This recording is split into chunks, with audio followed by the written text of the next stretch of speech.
Aujourd'hui, on va parler de Fingerstyle Park, des modules et des rampes haut de gamme fabriqués et conçus entièrement à la main par un ébéniste sans aucune machine. Ça se passe juste après le générique.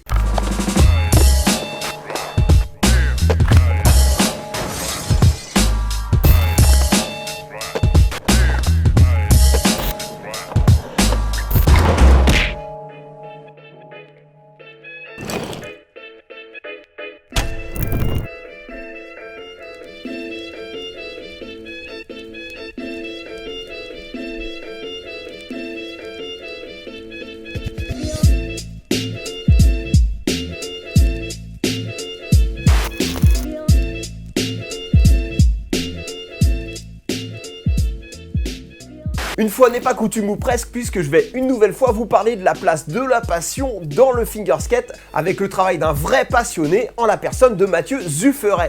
Derrière la fabrication de fingerboard, il y a très souvent une motivation, une démarche artistique, ce qui est parfois, même si c'est plus rare, le cas dans la conception de rampes. Un des meilleurs exemples actuellement, c'est certainement le travail de Don Polarek et de ses rampes Arc, ou encore Brickability ou le Level Edge entre autres, qui se démarquent du reste de la production, soit par la méthode de conception utilisée, soit dans la recherche apportée à l'objet pour en faire un objet particulier en termes de design, ou encore dans les sensations apportées par l'utilisation de tel ou tel matériau. Mathieu, lui, s'est penché sur ces trois aspects et va même encore plus loin en s'intéressant aux sons produits par ces parcs lorsqu'ils sont ridés.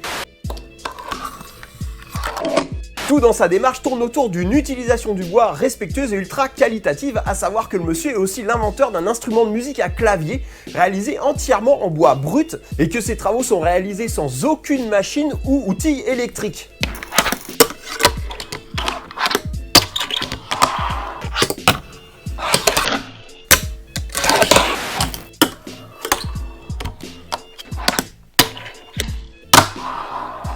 On va aller faire un tour sur sa page, voir à quoi ça ressemble. Alors pour la petite histoire, l'idée de ces parcs lui est venue lorsqu'il a reçu un fingerskate en cadeau de Noël et maintenant on en est là. Voilà les productions qu'il a réalisées depuis. C'est hyper soigné, l'aspect naturel fait partie de sa vision, c'est super harmonieux. Et comme je vous le disais, Mathieu ne fait pas de concessions, peu importe le temps et le travail que ça demande, l'important pour lui c'est le résultat. À chaque fois on a un parc en bois différent avec son feeling propre, tant au niveau du ride que visuellement. Et le résultat est clairement réussi, comme vous pouvez le voir ici par exemple.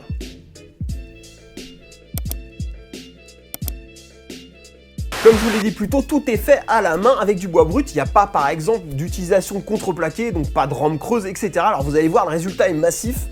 Hop là, voilà le morceau, c'est balèze.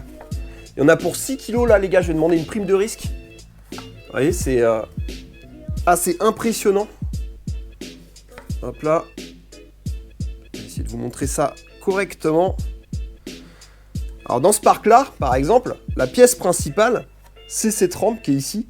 Elle est composée de 12 pièces de bois différentes. Alors regardez, ça se voit à peine évidemment parce que c'est bien fait. Et chaque pièce a été sélectionnée dans un endroit précis du bois et débité dedans pour éviter en fait que la rampe s'abîme, qu'elle se fende par exemple. Et toujours dans cette optique là, Mathieu a inventé plus de 4 techniques d'assemblage différentes en respectant justement les contraintes et les qualités du bois. Et bien c'est un métier, ça ne s'improvise pas évidemment, et quand on se lance dans un projet pareil, il vaut mieux avoir en plus du savoir et de la connaissance une bonne dose de passion. Et pour avoir pas mal échangé avec Mathieu pour réaliser cette vidéo, je peux vous l'assurer, il manque clairement d'aucune de ces trois choses. En conclusion, les parcs de Mathieu sont vraiment uniques, la cohérence de ses choix et son savoir-faire donne forme à sa vision particulière d'un fingerskate park. C'est tout pour cette vidéo, on se retrouve bientôt pour la prochaine. En attendant, likez, partagez la bonne parole, abonnez-vous pour ne rien manquer. Voilà, portez-vous bien et à bientôt.